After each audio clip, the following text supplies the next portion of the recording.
Chers collègues, avant toute chose, je tiens à excuser Monsieur le Président Thomas Gassilou pour son absence. Il est actuellement en Suède dans le cadre de la visite d'État du Président de la République, visite qui, comme vous le savez, comporte un important volet défense, avec notamment la conclusion d'un nouveau partenariat stratégique avec la Suède. Avant de poursuivre notre cycle d'auditions consacré à l'Afrique avec l'audition à 10h30 du chef d'état-major des armées, nous avons tenu à auditionner aujourd'hui M. François Michel, président français de la société belge John Cockerill. Cette audition a été dictée par l'actualité avec l'annonce, il y a 2 semaines, de l'entrée en négociation exclusive de John Cockerill avec le groupe suédois Volvo pour l'acquisition d'Arcus. Monsieur Michel, je vous remercie d'avoir accepté cette audition pour évoquer un sujet qui nous tient tous, je crois, à cœur au sein de notre commission, l'avenir de la filière des véhicules blindés en France et en Europe. Si le groupe Arcus, qui est un industriel clé du secteur terrestre en France et un des 3 maîtres d'œuvre du programme Scorpion, est bien connu de chacun de nos collègues, il n'en va peut-être pas totalement de même à l'égard de votre société, Monsieur le Président, et c'est la raison pour laquelle cette audition nous a semblé importante. Au-delà de la présentation de votre société, spécialisée dans les tourelles de chars pour blindés légers, ce qui nous importe, comme vous pouvez l'imaginer, est d'une part de connaître les motivations qui ont présidé à ce projet de rachat et d'autre part de mieux comprendre le projet industriel que vous portez pour Arcus dans le cadre de cette acquisition. Quelles conséquences cette acquisition aura-t-elle sur les sites industriels d'Arcus et ses 1500 salariés? Avez-vous l'intention de réorienter l'activité d'Arcus vers de nouveaux segments? Comment comptez-vous développer les exportations de véhicules d'Arcus sur un marché international des véhicules terrestres, marqué par la concurrence toujours plus forte des pays émergents, avec, on le sait, un débat sur la gamme de véhicules terrestres que produit la France et l'Europe. Donc, votre regard sera évidemment très important. Enfin, dans votre esprit, cette acquisition ouvre-t-elle la voie à une consolidation d'ampleur du secteur terrestre européen? Autrement dit, avez-vous dans vos intentions d'aller vers la constitution de ce que certains ont appelé un MBDA du terrestre? Je suis bien conscient que cette audition a lieu alors que vous êtes en période de négociation exclusive. Donc il y a évidemment des choses que vous ne pourrez pas nous dire, mais on s'interroge également sur la place que l'État peut jouer dans l'ensemble du mécano industriel. Y aura-t-il une place particulière? Mais je comprendrai parfaitement qu'à certaines questions, vous ne puissiez pas répondre aujourd'hui. Tous ceux qui sont un peu habitués des closings savent que les annonces faites en pleine négociation ne sont pas ce qu'il y a nécessairement de meilleur. Tels sont quelques-uns des enjeux que soulève ce projet de rachat, sur lequel nous sommes très heureux de vous entendre et que vous aurez à cœur certainement de nous éclairer. Après votre propos liminaire, mes collègues auront certainement d'autres questions à vous poser. En attendant, Monsieur le Président, sans plus tarder, je vous passe la parole.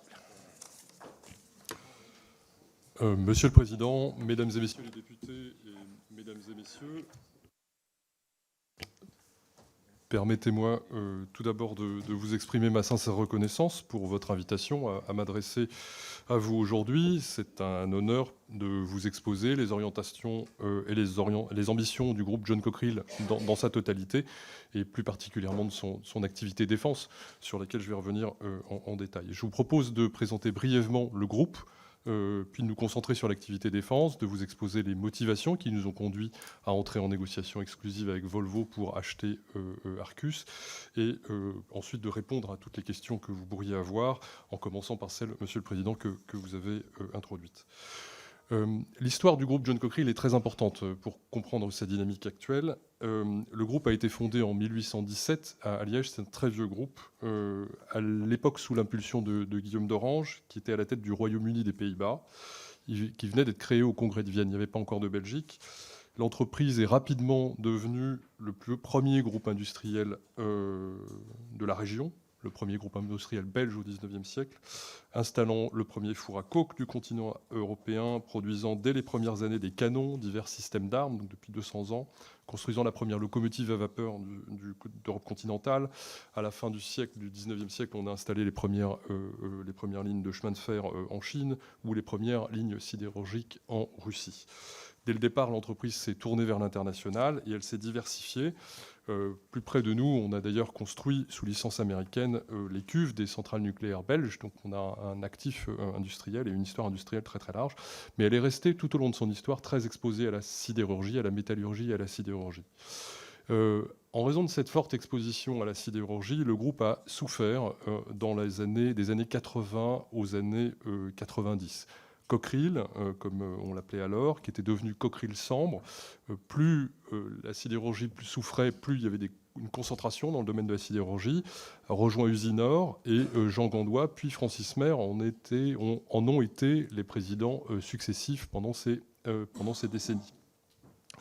En 2002, il y a un grand tournant avec le soutien des États belges et français. Bernard Serin, qui est alors ingénieur français, qui est directeur des opérations chez Usinor auprès de Francis Maire, qui est établi à Metz, prend les rênes de l'entreprise, qui sort du giron de ce qui allait devenir Arcelor. C'est l'une des conditions pour créer Arcelor, de sauvegarder ce savoir-faire industriel très très large, qui a été beaucoup abîmé dans les 2 décennies de désindustrialisation, années 80, années 90, mais qui a encore derrière lui un énorme savoir-faire industriel, universitaire, de recherche, tant dans la défense que d'ailleurs dans l'énergie. Le groupe abandonne la production d'acier, mais reste un des premiers équipementiers sidérurgiques au monde, ce qui est le cas aujourd'hui.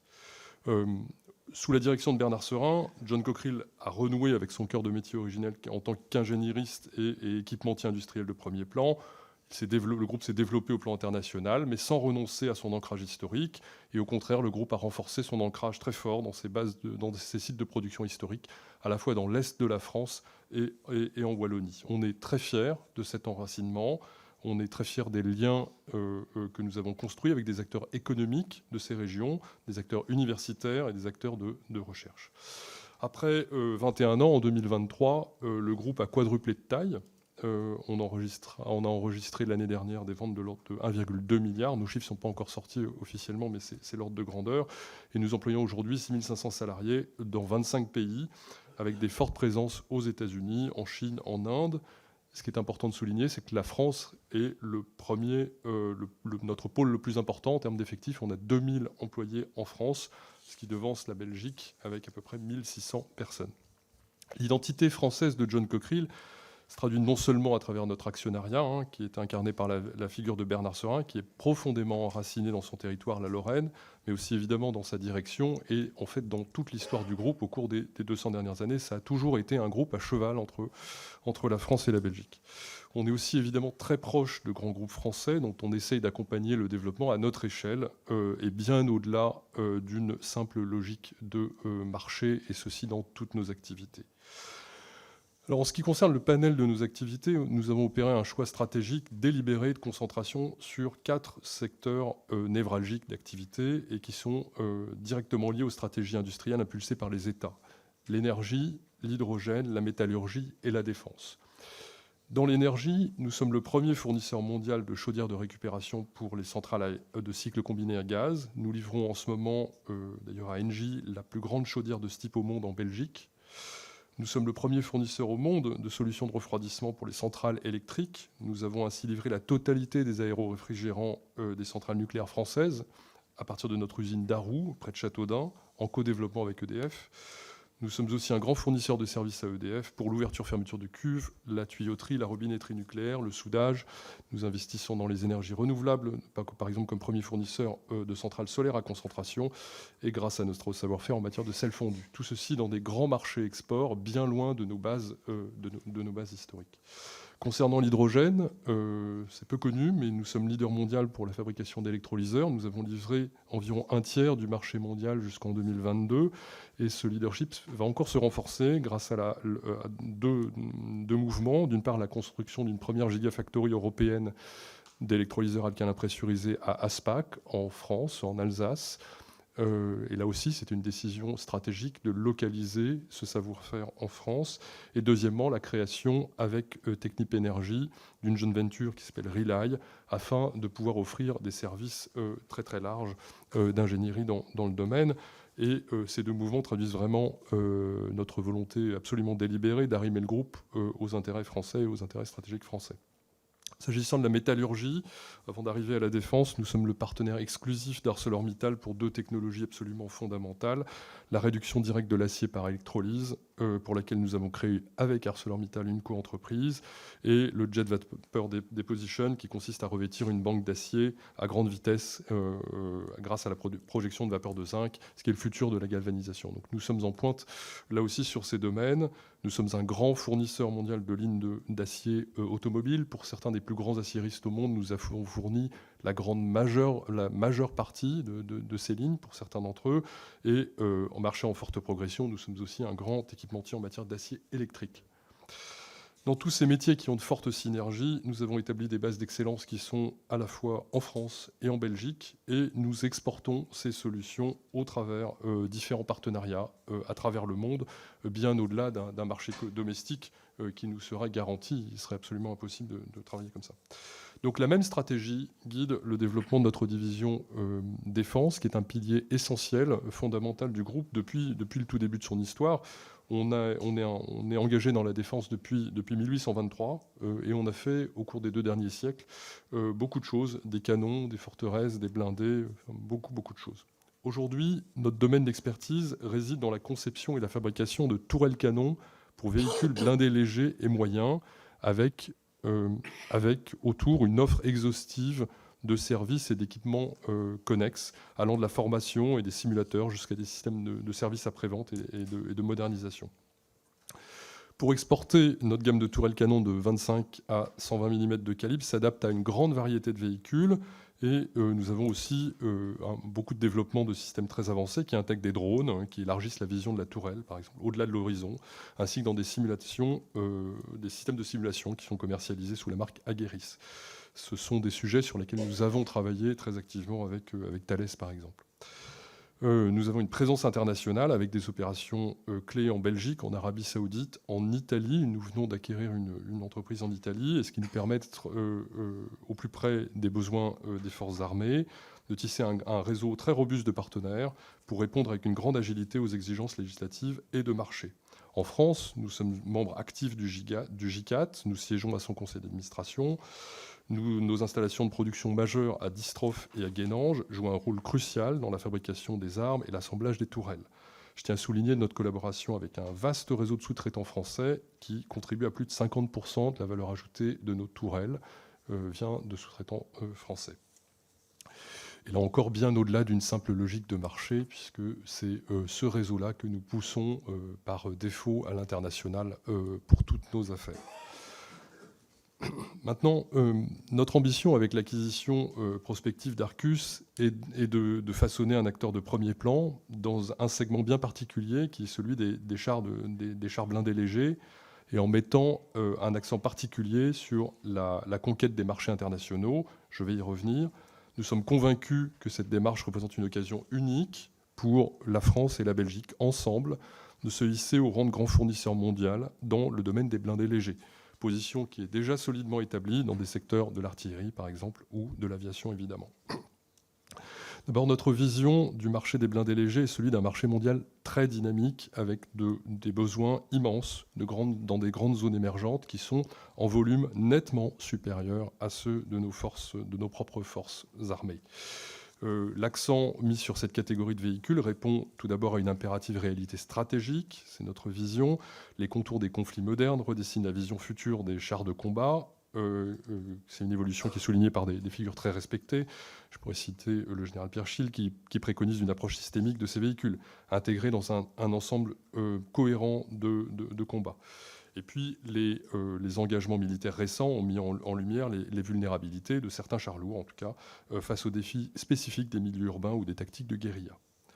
Nous observons également, sur les théâtres d'opérations modernes, une demande croissante pour des systèmes d'armement offrant une puissance de feu importante, Et en parallèle, la capacité à contrer efficacement des drones s'avère indispensable sur ces mêmes champs de bataille.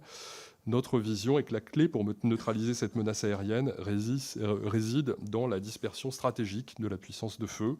Et nos systèmes d'appui-feu montés sur des blindés à roues, pour l'essentiel, répondent précisément à cette exigence qui offre une solution répartie et efficace pour contrer des drones de manière disséminée et coordonnée. Enfin, troisième point, il est bien clair que des grands pays émergents ont besoin dans la durée de fournisseurs fiables qui peuvent être de grands partenaires. Dans la grande reconfiguration géopolitique en cours, dont le président de la République a parlé la semaine dernière en Inde, il est bien clair que l'Europe est en bien meilleure posture pour jouer ce rôle de partenaire que, par exemple, la Russie, qui a été un grand acteur historique de ce marché. Donc on a une grande carte à jouer comme équipementier de très grandes zones émergentes. Vous l'avez compris, notre stratégie est résolument tournée vers l'export, vers le volume, vers la coopération avec de grands partenaires. Et on cherche à construire une industrie qui est capable de produire en masse, à bas coût, un matériel robuste, polyvalent et adapté aux nouveaux enjeux stratégiques et tactiques, notamment ceux liés à la lutte anti-drone. Avec l'acquisition d'Arcus, nous serons plus forts pour développer des plateformes tourelles véhicules intégrées et adaptées aux besoins spécifiques de nos alliés, tout en mettant l'accent sur la réduction des coûts et la compétitivité sur le marché international. Nous allons bien sûr continuer à fournir des véhicules et des tourelles séparément à nos partenaires qui le souhaitent, mais nous allons proposer ensemble de meilleurs systèmes grâce au développement de plateformes modulaires dans une logique d'export. Bien entendu, notre objectif fondamental est in fine de réduire le coût des systèmes pour nos propres forces, tout en augmentant la vitesse avec laquelle elles peuvent bénéficier d'innovation et la réactivité de notre outil de production. Voilà, nous sommes convaincus que cette démarche stratégique est non seulement de nature à consolider la stature de la France et de la Belgique sur l'échiquier international, mais aussi à satisfaire plus efficacement les exigences de nos grands alliés en optimisant le coût et en renforçant notre compétitivité sur le marché global. Avant de conclure et d'ouvrir la discussion à vos questions et puis d'en prendre quelques-unes, mesdames et messieurs les députés, permettez-moi d'insister sur deux aspects cruciaux de cette potentielle opération. Tout d'abord, la potentielle fusion entre John Cockerill et Arcus s'inscrit dans une grande complémentarité stratégique avec les orientations de notre partenaire Nexter. Nexter a une offre immense, un savoir-faire immense, se concentre assez largement sur l'artillerie, les blindés lourds, les véhicules 8x8, alors que notre alliance, qui elle-même est complémentaire, cible un marché bien particulier, qui est celui des véhicules blindés standardisés, légers et standardisés, avec une ambition particulière pour l'export. Je crois que cette dichotomie stratégique enrichit considérablement le spectre des solutions de défense françaises, tout en préservant le partenariat franco-allemand, et elle sert parfaitement les intérêts stratégiques de l'État français. Le deuxième point que je souhaite aborder avant de conclure concerne l'excellence opérationnelle d'Arcus. Depuis 2017, Volvo et les équipes d'Arcus, c'est notre analyse d'industriels, ont réalisé un travail remarquable. C'est ce qu'on voit dans les sites. Pour moderniser, pour optimiser les usines d'Arcus, pour les porter aux standards les plus élevés de l'industrie automobile. Aujourd'hui, Arcus se distingue par des installations de premier ordre et un savoir-faire industriel incontestable qui surpasse de très loin le niveau que nous avions pu observer en 2017 quand nous avions une première fois essayé de reprendre ou de nouer une alliance avec Arcus. Et cependant, malgré ces avancées significatives, Arcus n'a pas pu se déployer pleinement à l'international. C'est ce qu'on a constaté au cours des dernières années. Eh bien, nous sommes convaincus qu'ensemble, John Cockerill et Arcus pourront développer un package technologique intégré, une tourelle et une plateforme, faire levier sur l'ensemble des actifs de John Cockerill à l'international, y compris sur nos actifs dans d'autres secteurs que celui de la défense, pour construire une offre qui est bien plus exportable que des seuls châssis ou que des seuls véhicules. Ça, nous en sommes absolument convaincus, et je pense que c'est la bonne manière d'aller chercher du volume pour faire baisser les coûts. L'essence de notre projet industriel réside donc dans le développement de synergies, la réalisation de co-développement pour mieux servir nos clients, pour générer un volume significatif à l'export ensemble. Il n'est absolument pas question de rationaliser ou de supprimer des sites, ni de remanier la direction d'Arcus d'ailleurs. Arcus est un très grand actif industriel de premier plan, ce que nous constatons sur le terrain. Et s'il a été freiné dans son développement à l'export, nous sommes convaincus que nous pouvons résoudre cette problématique. Pour conclure, j'aimerais souligner que cette opération ne serait pas envisageable aujourd'hui sans le climat de très très forte confiance instauré à un très haut niveau entre les gouvernements, tant en France qu'en Belgique, grâce à la confiance établie entre les ministres de la Défense entre les ministres de la Défense des deux pays, entre les armées, entre les chefs de l'État. Nous pouvons avancer pour concrétiser une ambition industrielle qui va encore renforcer la coopération franco-belge, une relation déjà solidifiée par le partenariat stratégique dans le domaine de l'armement terrestre et illustrée par le contrat Camo. Nous sommes convaincus que cette alliance orientée vers l'export constitue une pierre angulaire pour l'autonomie de la défense européenne et qui va renforcer l'innovation et la standardisation des plateformes. Donc une très grosse opération industrielle avec derrière un développement que nous souhaitons des bases françaises pour faire baisser les coûts, pour innover plus vite, plus fort et en faire bénéficier nos forces armées, d'abord en France et en Belgique, bien sûr ensuite de nos principaux partenaires européens et puis de grands partenaires à l'export avec qui nous allons prendre des marchés de gros volumes. Je vous remercie pour votre écoute et je me tiens à votre disposition pour toutes les interrogations, les questions que vous pourriez avoir. Merci, Monsieur le Président, pour cet exposé. Vous apportez un certain nombre de réponses à une préoccupation qui, je crois, nous concerne tous et nous préoccupe tous concernant notre BITD, qui est effectivement notre positionnement dans l'export terrestre et en particulier dans l'export terrestre des véhicules légers. On sait qu'aujourd'hui, c'est un marché de plus en plus concurrentiel et sur lequel il est impératif d'avoir un positionnement français et européen qui répondent à une demande croissante, mais aussi à l'entrée de nouveaux acteurs sur ce marché et qui sont eux-mêmes extrêmement agressifs.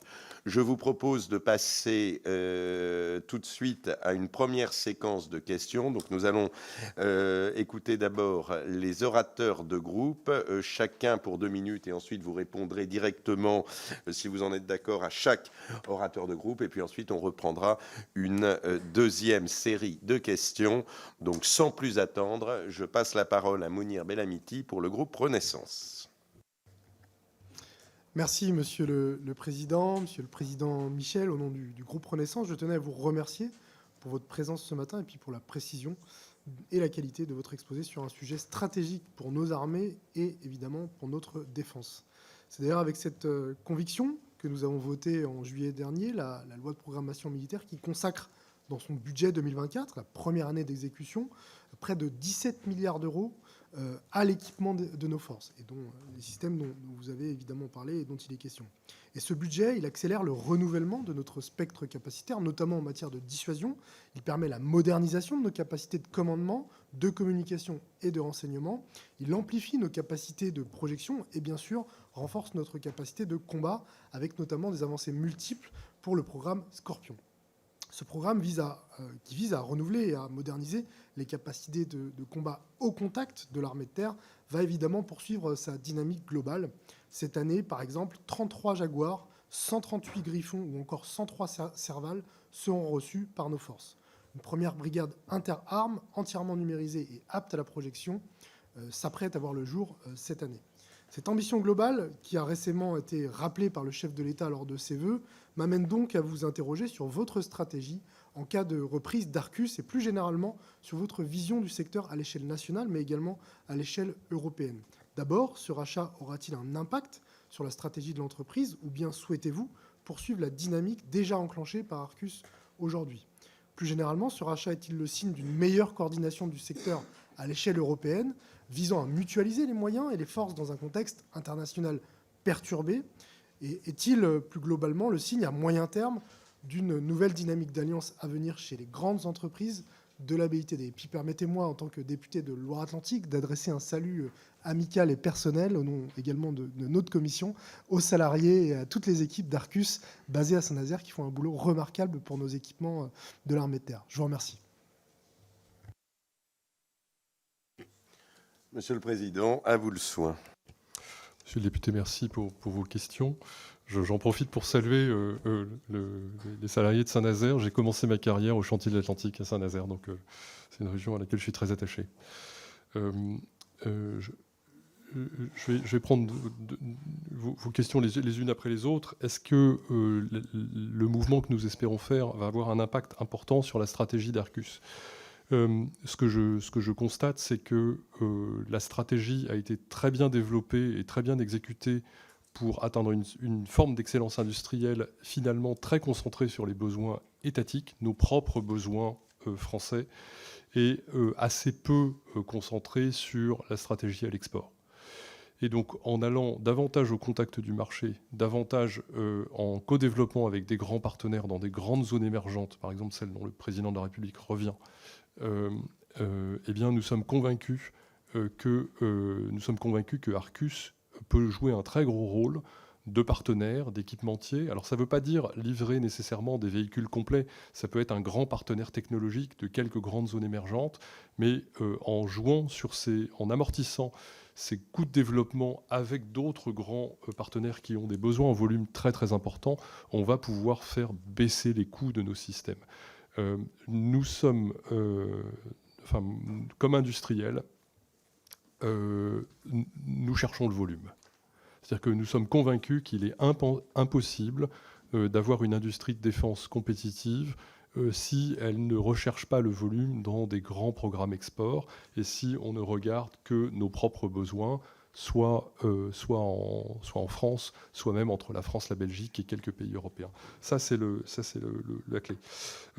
Deuxième question. Donc oui, il y aura un impact, je dirais, au fur et à mesure en termes de concentration commerciale et en termes de développement de plateformes qui peuvent être utilisées non seulement pour développer, pour servir nos forces armées ici, mais aussi pour être compétitives à l'export. Deuxièmement, faut-il une meilleure stratégie européenne en la matière ? D'abord, vraiment à l'échelle du monde, les besoins européens sont importants, mais les besoins mondiaux sont vraiment beaucoup plus importants si on les prend dans leur globalité. Donc je pense qu'il ne faut pas confondre une stratégie européenne et une stratégie mondiale de performance à l'export. Il faut être concentré sur pour être bon avec des grandes zones qui ont des grands besoins en volume. C'est ce qui nous permettra, nous, de tirer notre épingle du jeu et d'avoir un outil compétitif. Il est évident qu'on a besoin de davantage de coordination de plateformes, que l'industrie de la défense, dans sa globalité, est une industrie où beaucoup reste à faire pour standardiser les plateformes, pour rationaliser un certain nombre de trop développements. On a été dans beaucoup trop de directions et on a des produits qui, in fine, sont trop complexes et beaucoup trop chers par rapport à ce que nos États peuvent se permettre. Donc on va avoir un certain nombre d'alliances qui vont se dessiner au fur et à mesure des prochaines années, et donc une reprise de ces besoins.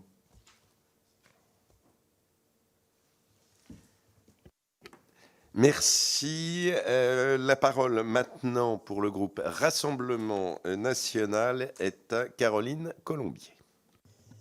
Merci, Monsieur le Président Michel. Merci infiniment pour votre exposé, je pense, très clair, très précis, qui peut-être certaines de nos questions, d'ailleurs, ont déjà eu quelques réponses. Il y a quelques jours, donc, vous avez fait part de votre volonté de racheter Arcus, fleuron de l'industrie française, connu pour l'excellence de ses matériels et ses véhicules, Griffon, Jaguar, châssis de canon César. Et l'entreprise a été tous les projets, dont le renouvellement des capacités de l'armée de terre. Toutefois, donc, malgré sa bonne réputation, nous connaissons la situation financière difficile de l'entreprise, due notamment à quelques déconvenues dans la réponse aux appels d'offres de défense ces dernières années. Le groupe Rassemblement National n'a donc pas d'opposition de principe, bien sûr, à ce rachat par John Cockerill, à la fois parce que Arcus est déjà sous capitaux étrangers, mais également parce que l'entreprise que vous représenterez appartient à une BITD franco-belge, élargie, avec laquelle nos industriels et nos forces travaillons quotidiennement. Avec le partenariat CAMO, la Belgique est devenue progressivement le seul pays véritablement interopérable avec la France en cas de conflit, notamment sur le plan des matériels. Bruxelles est donc devenue avec le temps un partenaire fiable de Paris, à l'exception du choix incompréhensible pour nous du F-35 dans le renouvellement de sa flotte aérienne. Nous demeurons bien sûr très attentifs au fait qu'Arcus possède actuellement 5 sites en France et emploie, vous nous l'avez dit précédemment, 2000 personnes sur le territoire national. Aussi, quelles garanties pouvez-vous nous apporter quant à la préservation, bien sûr, de ces emplois et de ces sites en France, et également sur le fait que vous préservez le savoir-faire de l'entreprise des éventuelles prédations de certains de nos partenaires otaniens, qui sont souvent, bien sûr, avides de captation de fleurons français? Je vous remercie. Merci, Monsieur le Président. Madame la députée, merci pour vos questions.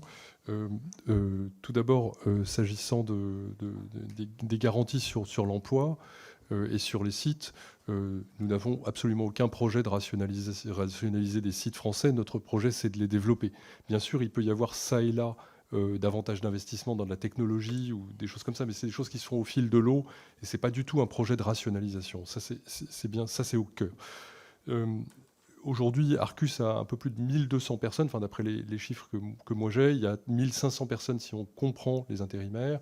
Il n'y a aucun projet ou aucun scénario où nous prévoyons de réduire significativement cette manœuvre. Bien sûr, ça va dépendre des contrats qu'on va être capable de prendre, mais ce n'est pas du tout l'objectif, ni de suppression de sites, ni de réduction d'effectifs. Et nous ne ferions pas ce mouvement si c'était pour faire un mouvement de rationalisation. C'est pas l'histoire de John Cockerill, c'est pas notre rôle. On ne serait pas les bons pour faire ça, c'est pas du tout ça. Ce qu'on sait faire, c'est exporter. Deuxièmement, vous m'interrogez sur les sujets de captation, de prédation par d'autres, des forces non européennes. D'abord, le cœur de l'engagement actionnarial qui est le nôtre, c'est quand même l'engagement pour construire une industrie souveraine en Europe, en Belgique, en France. C'est le mandat clair, enfin c'est la culture de Bernard Serin. C'est toute sa force, c'est comme ça qu'il a construit sa carrière, c'est la raison pour laquelle il a réinvesti une grande partie de son capital dans l'entreprise John Cockerill au cours des 20 dernières années, et ceci avec un engagement social très très fort, extraordinairement fort. Deuxièmement, c'est aussi la raison pour laquelle il a recruté le management qui est là aujourd'hui devant vous. Ce n'est pas pour casser des sites ou pour aller vendre des sites stratégiques européens aux plus offrants. Nous sommes approchés de temps en temps pour vendre telle et telle activité pour des sommes absolument considérables, alors pas la défense, mais d'autres. Même poser la question serait impossible à l'intérieur de notre structure. Donc, faut-il, au-delà, un certain dispositif de protection de tels actifs qui deviennent vraiment stratégiques dans la défense, mais aussi dans d'autres technologies pour John Cockerill? Peut-être. Nous avons des discussions en ce sens avec les gouvernements, tant en France qu'en Belgique, et on pourrait voir des mouvements de ce type arriver dans les prochains mois. Merci, Monsieur le Président. C'est effectivement un élément important dans vos propos. Nous avons devant nous une entreprise qui a une tradition de capitalisme familial qui est une assurance de durabilité, de développement à long terme, et qui fait notamment d'ailleurs la force des ETI allemandes de l'autre côté du Rhin. Et c'est toujours plaisant de voir des entreprises en Europe qui ont cette culture-là. Je passe la parole pour la France Insoumise à Mathias Tavel. Merci, Monsieur le Président, et merci de m'accueillir dans votre commission. Monsieur le Président Michel, évidemment, le député de Saint-Nazaire que je suis est très intéressé par les réponses et les garanties que vous pourrez apporter de la manière la plus ferme possible. Nous sommes tous attachés à Arcus, à son savoir-faire, au savoir-faire de ses salariés sur l'ensemble des sites. Et de ce point de vue, la question qui est posée est surtout celle de la pérennité tant des capacités militaires de la France que des capacités industrielles. Vous avez beaucoup évoqué la question de la relation franco-belge, qui a évidemment notre appui. Vous n'avez pas évoqué la question du partenariat industriel en perspective avec l'Allemagne, notamment à travers le consortium KNDS. Est-ce que les engagements que vous prenez ici ont vocation à être effacés rapidement une fois l'étape de rachat passée pour se tourner vers d'autres consolidations industrielles, ou est-ce qu'on est bien sur des projets de long terme sur lesquels vous vous engagez aujourd'hui dans cette dynamique franco-belge? De la même façon, vous avez beaucoup insisté sur le développement à l'export, évoquant même dans la presse des transferts de compétences vers les pays clients pour accéder à ces marchés, ce qui ne manque pas d'interroger forcément le maintien de la charge d'activité dans les usines françaises et, pour celle de Saint-Nazaire, dans le maintien en conditions opérationnelles, puisque ce n'est pas de la production. Est-ce que cette activité-là aussi, vous envisagez de la transférer vers d'autres pays, plus clairement mais vous y avez déjà un peu répondu, mais si vous pouvez le faire plus fermement encore, je vous en remercie par avance. La pérennité des sites et le nombre d'emplois sont-ils des engagements fermes que vous prenez, et pour quelle durée? Je vous remercie. Monsieur le Président. Je vous remercie, monsieur le député, pour vos questions très claires. Les engagements que nous prenons aujourd'hui sont fermes, ils sont extrêmement sérieux et ils n'ont pas vocation, même si derrière, il peut y avoir des alliances ultérieures, par exemple avec KNDS ou avec d'autres groupes, mais par exemple avec KNDS, ils n'ont pas du tout vocation à être modifiés dans le futur. C'est pas du tout ça l'esprit. Encore une fois, nous, ce dont on est convaincu, c'est que la meilleure manière de générer de la charge en France, et le projet de John Cockerill a été construit pour générer de la charge, de l'emploi, de l'industrie en Belgique et en France. C'est ce qu'on fait depuis 20 ans. C'est la raison pour laquelle j'ai rejoint le groupe. C'est d'aller chercher des grands marchés à l'export pour lesquels il nous faut coopérer avec un certain nombre de grands partenaires, soit étatiques, soit qui peuvent être aussi des partenaires industriels. Et ça nous permet d'exporter du savoir-faire français et d'exporter du travail français, du travail qu'on souhaite faire en France. Bien sûr, on conçoit bien que quand on prend des contrats très importants, qui peuvent être très importants en volume, c'est le cas dans l'aéronautique comme c'est le cas dans le terrestre, on est obligé de localiser dans un certain nombre de zones émergentes une partie du travail, une partie de l'assemblage. Ça fait partie du rôle d'équilibre. Mais notre projet est de maintenir toujours cet équilibre et de donner toujours la priorité au maintien de la charge dans nos bases existantes. Nous, on prend un engagement très ferme de jamais toucher au site de Saint-Nazaire. On n'a jamais été question. Et au contraire, si on fait ce projet, c'est pour développer de tels sites. Pour prendre des engagements beaucoup plus fermes en matière spécifiquement du nombre d'emplois, des choses comme ça, j'ai besoin de davantage de travail avec les équipes pour voir pour travailler avec Arcus et pour travailler avec Arcus au développement de ces projets à l'export. Là, je serai en meilleure position pour prendre des engagements très clairs. Aujourd'hui, je n'ai pas assez d'informations là-dessus, mais il n'est pas question de diviser par 2 le nombre d'effectifs chez Arcus. Ce n'est pas du tout le sujet. Merci, Monsieur le Président. Je passe la parole pour le groupe démocrate à notre collègue Delphine Lingemann. Merci, Monsieur le Président. Monsieur le Président également.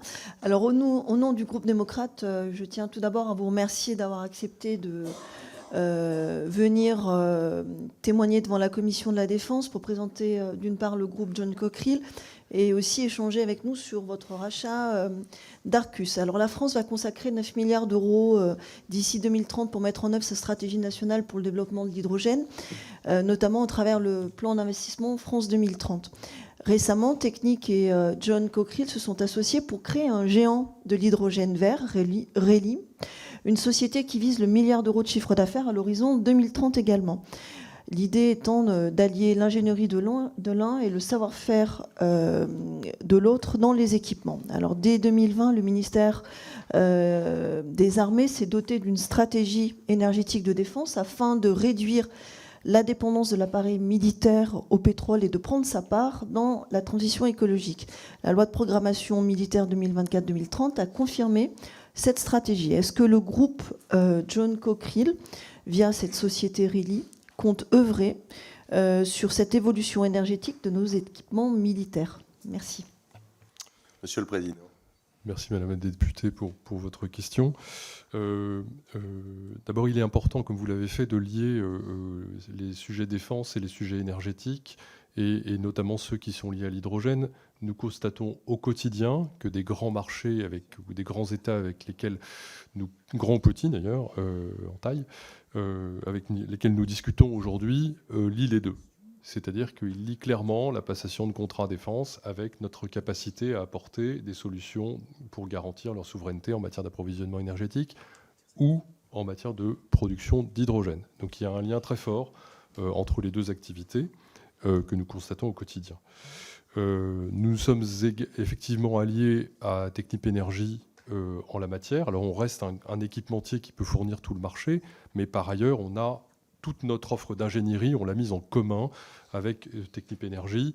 Et derrière ce mouvement, il y avait bien plus que de la synergie industrielle. Il y avait, comme je l'ai indiqué tout à l'heure, le désir d'ancrer très fortement une activité convoitée par un certain nombre de puissances à un acteur de taille importante et localisé en France. Nous allons travailler avec Arcus très activement à la décarbonation du parc de véhicules de l'armée. On a un savoir-faire très important en la matière et l'hydrogène, mais aussi d'autres vecteurs, d'autres systèmes de stockage de l'énergie, soit batterie, soit d'autres systèmes chimiques que l'hydrogène, le méthanol par exemple, peuvent être utilisés. Pour ma part, je crois beaucoup à la bicarburation entre des carburants verts qui peuvent être utilisés au quotidien et puis des carburants un peu moins verts mais qui, en cas de crise, peuvent être plus stables ou plus utilisables sur le champ de bataille. Merci, Monsieur le Président. Pour le groupe Horizon et Apparentés, notre collègue Xavier Battu. Merci, Monsieur le Président. Je voudrais également remercier Monsieur Michel au nom du groupe Horizon Apparentés. Alors, bien sûr, l'acquisition d'Arcus par la future acquisition d'Arcus par John Cockerill relève évidemment d'un enjeu de souveraineté pour la France, ce qui justifie votre présence aujourd'hui dans notre commission. Mais son impact est aussi important pour l'autonomie stratégique du continent européen. Nous espérons que cette acquisition permettra de préserver les sites de production en France et en Europe et rendre le coût des blindés légers français compétitif sur le marché européen. Cette autonomie passe aussi par la capacité pour les acteurs publics du continent de procéder à des acquisitions conjointes dans l'industrie de la défense. Le règlement EDIRPA, adopté par le Parlement européen et le Conseil l'année dernière, permet justement de doter les institutions d'un remboursement partiel sur le budget de l'Union européenne des acquisitions conjointes. Toutefois, ce financement de 300 millions d'euros est conditionné à un certain nombre de critères pour protéger l'autonomie stratégique de notre continent. Un critère en particulier pour avoir un impact sur les stratégies de votre groupe pour pouvoir répondre à des appels d'offres. Qu'au moins 65% des composants des produits finaux proviennent de l'Union européenne ou d'un pays associé.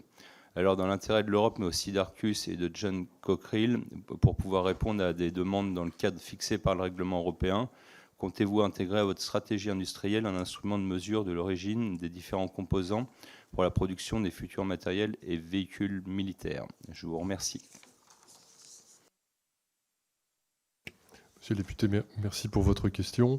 Nous, dans tous les contrats sur lesquels nous nous battons aujourd'hui, nous concourons en tout cas, on cherche à maximiser la part de production européenne et française et belge.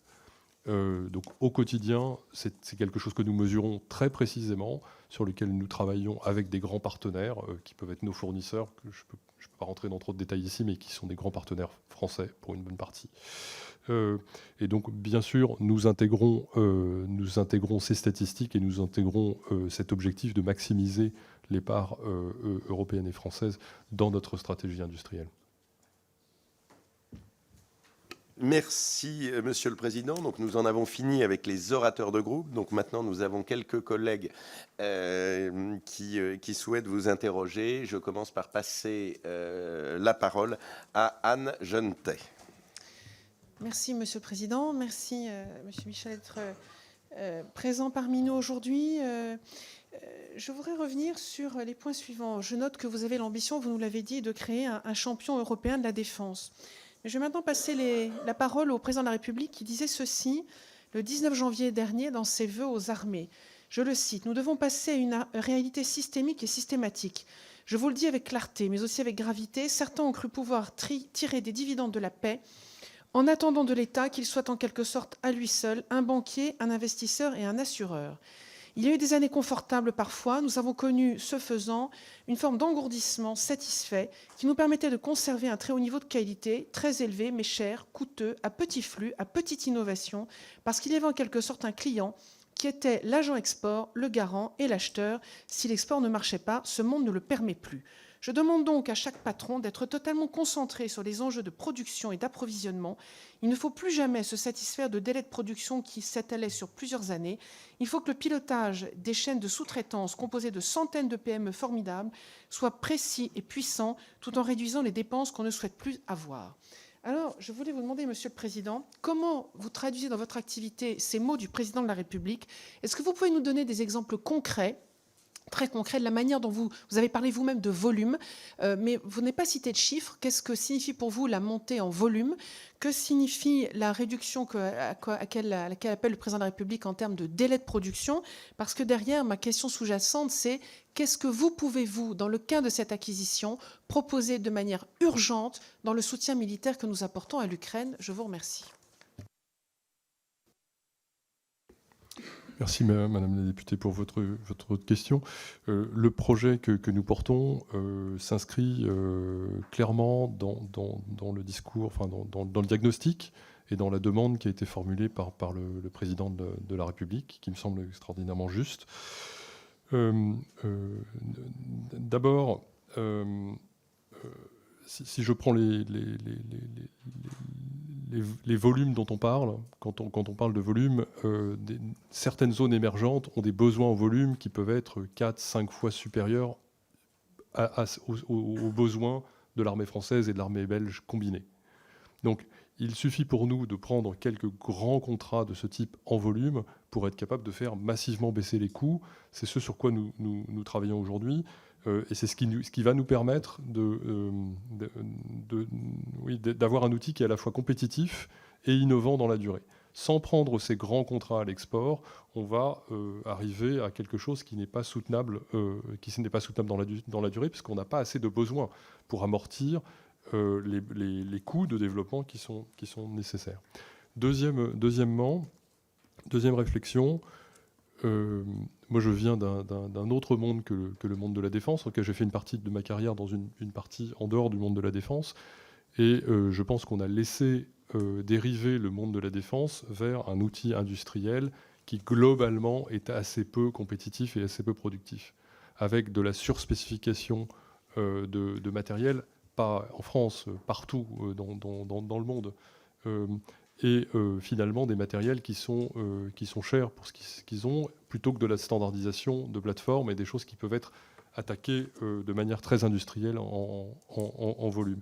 Il faut bien voir qu'un coût variable de production d'un système comme un char, c'est une fraction du coût fixe. Quand on produit 2000 ou 3000 chars, le millier supplémentaire, il se fait à finalement quelques dizaines de pourcents du coût initial des programmes. Et donc on cherche absolument à gagner en volume pour résoudre ce problème de compétitivité. Je crois qu'il y a un grand nombre d'actions qui ont déjà été entreprises au cours des dernières années pour aller dans ce sens.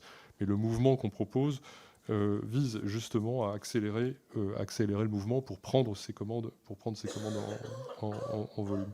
S'agissant des délais, aujourd'hui, nous avons travaillé pour être capable de livrer, par exemple, des tourelles, nous, à l'Ukraine, et pour savoir livrer des tourelles à l'Ukraine. Quand on est rentré dans la guerre en Ukraine, on n'était pas capable, nous, de livrer une tourelle en moins de 2 ans. C'est ça la vérité du terrain. On n'avait pas de chaîne d'approvisionnement suffisamment robuste, on n'avait pas de stock, des choses comme ça. Aujourd'hui, nous avons été capables de ramener ces délais de production à quelque chose de l'ordre d'une année. Est-ce que c'est suffisant? Certainement non, compte tenu de notre situation stratégique, mais c'est déjà des gains absolument considérables. Ça implique de revoir des plateformes entières de développement, notamment pour les composants électroniques, pour être capable d'utiliser des choses qui sont plus standardisées, et c'est ce sur quoi on travaille au quotidien. On va continuer d'aller en ce sens si nous arrivons à faire l'acquisition d'Arcus, notamment parce que ça va augmenter la redondance dans nos sites pour être capable de jouer avec plusieurs sites et pour éviter ce qu'on appelle des bottlenecks, enfin des choses qui bloquent la production. Voilà. Merci, Monsieur le Président. La parole est à Christophe Blanchet. Merci, Monsieur le Président Michel. En vous écoutant, je suis attentif aux mots-clés. Et vous avez cité 4 mots-clés qui ont résonné en moi et m'ont dit mais il faut que je pose absolument deux questions. Les mots-clés que vous avez cités, c'est hydrogène, assemblage, véhicule et Volvo. Et en réunissant ces 4 mots-clés, j'ai pensé à 2 entreprises de ma circonscription. La première, à Bavent, ACGB, qui fabrique déjà les réservoirs blindés pour nos armées et qui a mis en œuvre une technologie pour des réservoirs sécurisés pour stocker l'hydrogène et qui est déjà un sous-traitant. Je voudrais avoir un petit peu quelle est votre vision d'avenir pour cette société qui sous-traite directement. Ma deuxième société, c'est Renault Trucks à Blainville, qui est Renault Trucks et Volvo Trucks, qui fabrique les camions aussi Volvo, et notamment un camion à hydrogène qui parcourt Paris-Barcelone avec un réservoir hydrogène. Ils ont mis en œuvre cette technologie. Donc je voudrais avoir un petit peu votre vision de l'avenir pour ces sous-traitants qui sont aussi contributifs, je pense, à votre technologie.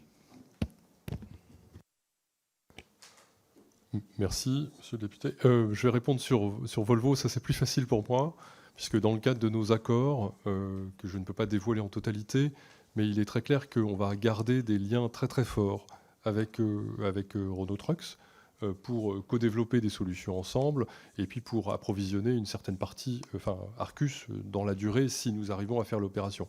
Donc ça continuera à se faire comme ça le fait aujourd'hui et on ne reprend pas Arcus, on ne cherche pas à reprendre Arcus pour couper les liens entre Arcus et historiquement les sites de Renault Trucks, ni côté R&D, ni côté supply. C'est quelque chose qui doit être garanti dans la durée. On a des accords sur des très très longues années et dont tout l'intérêt collectif est qu'il perdure. Donc ça, je pense que c'est très important.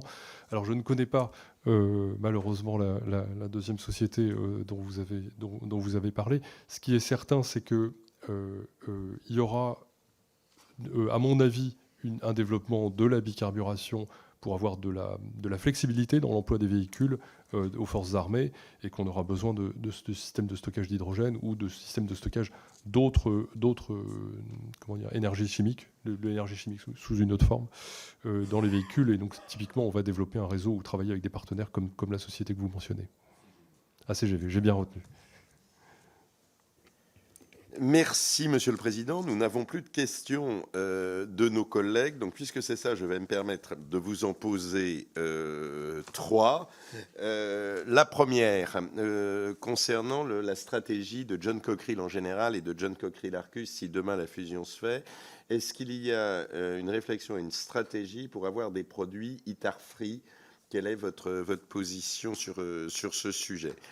Deuxième question, dans le monde de tension, avec les difficultés d'approvisionnement que nous connaissons, quelle est la stratégie de John Cockerill pour à la fois éventuellement avoir des stocks stratégiques? On a d'ailleurs insisté là-dessus sur la LPM. Est-ce que vous fonctionnez avec une logique de flux, une logique de stock, ou quel est l'équilibre que vous choisissez?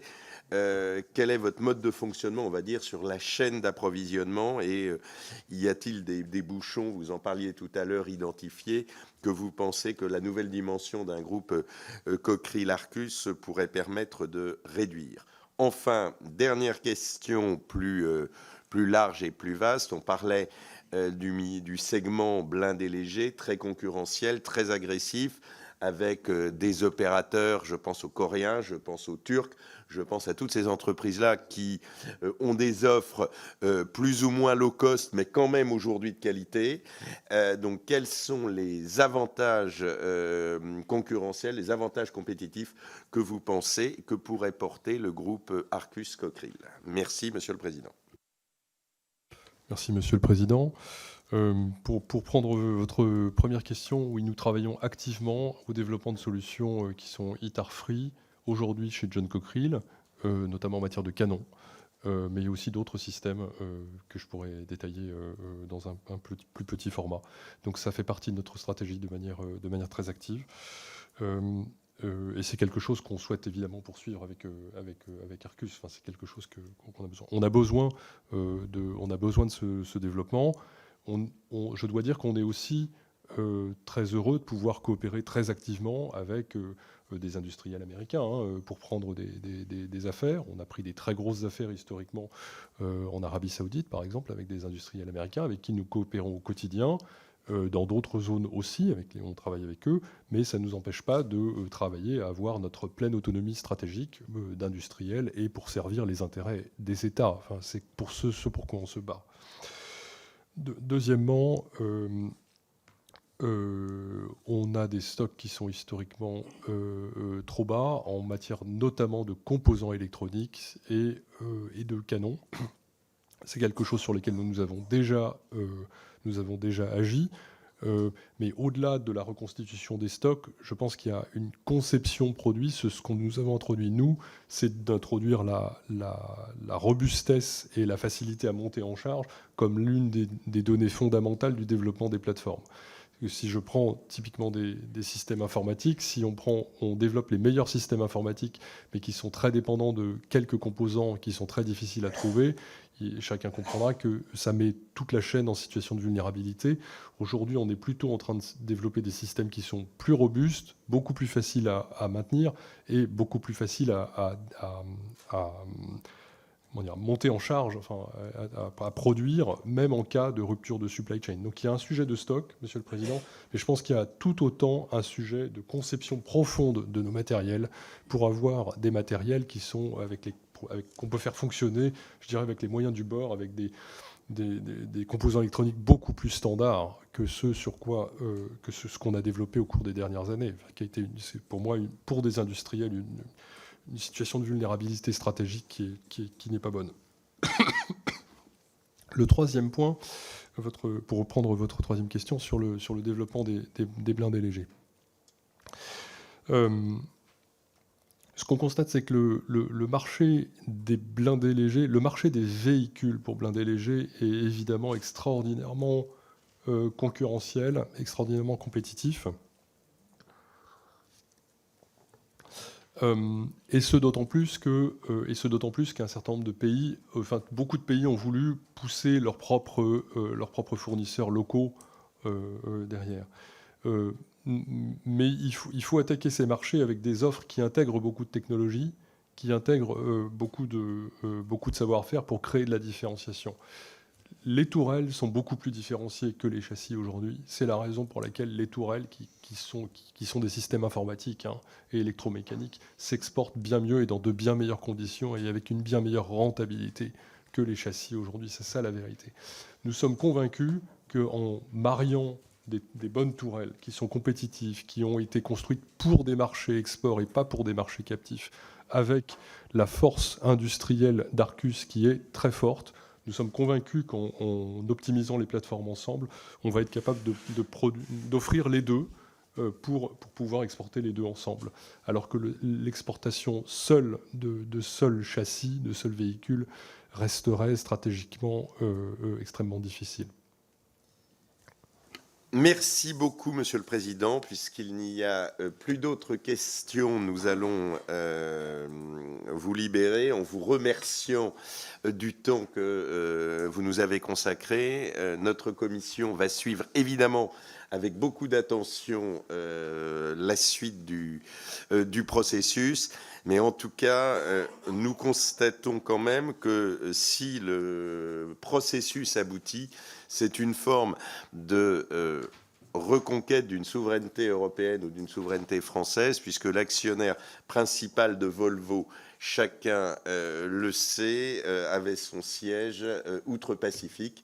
Donc c'est un mouvement qui en soi évidemment mérite grande attention et une certaine bienveillance, en tout cas dans la finalité. Monsieur le Président, je vous remercie. Merci Monsieur le Président, merci Mesdames et Messieurs les députés, merci. Et donc mes chers collègues,